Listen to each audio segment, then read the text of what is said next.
एकेकाळी कपडे घालण्यावर, दाढी ठेवण्यावर, मिठावर, अरे इतकंच नाही तर श्वास घेण्यावर सुद्धा टॅक्स लावला जायचा. ऐकायला खूप विचित्र वाटतंय ना, पण टॅक्सच्या नावाखाली मानवाने किती क्रूरता दाखवली होती हे ऐकून तुम्ही हादरून जाल. चला आज पैसे की यात्रामध्ये इतिहासातील सर्वात भयंकर टॅक्सची माहिती घेऊया. सर्वात आधी बघूया इंग्लंडचा विंडो टॅक्स. 1696 मध्ये तिथे ज्यांच्या घरात जास्त खिडक्या होत्या त्यांना जास्त टॅक्स लावला जायचा. म्हणजे जितका जास्त ऑक्सिजन हवा असेल तितका जास्त टॅक्स. परिणाम काय झाला? लोकांनी टॅक्स वाचवण्यासाठी आपल्या घरांच्या खिडकी विटांनी बंद केल्या. विचार करा, उजेड हवा आणि श्वासासाठी सुद्धा टॅक्स. दुसरा आहे रशियाचा बियर्ड टॅक्स. 1698 मध्ये राजा पीटर द ग्रेट याने दाढी ठेवण्यावर टॅक्स लावला होता. जर तुम्हाला दाढी ठेवायची असेल तर तुम्हाला एक टोकन विकत घ्यावं लागायचं, ज्याच्यावर लिहिलं असायचं दाढी हे एक ओझं आहे. मिठावरचा टॅक्स तर तुम्हाला माहितीच असेल. ब्रिटिशांनी भारतात मिठासारख्या जीवनावश्यक वस्तूंवर टॅक्स लावला.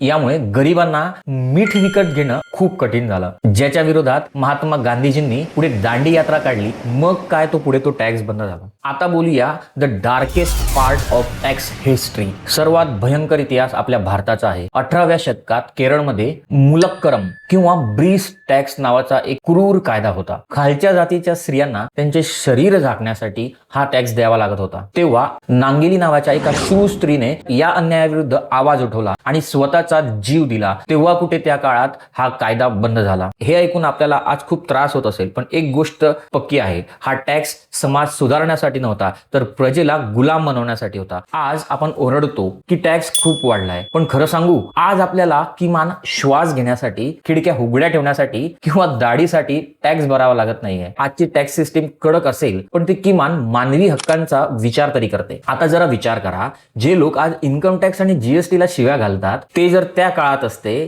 तर काय केलं असतं? अहो सरकार, गाडी ठेवली म्हणून जेलमध्ये टाकू नका हो, असं म्हणण्याची वेळ आली असती. आजची सिस्टीम त्या इतिहासापेक्षा नक्कीच चांगली आहे का नाही कमेंट मध्ये सांगा. आणि पैशांचा प्रवास असाच सुरू ठेवण्यासाठी पैसे की यात्रा ह्या आपल्या प्लॅटफॉर्मशी कनेक्ट व्हा. धन्यवाद.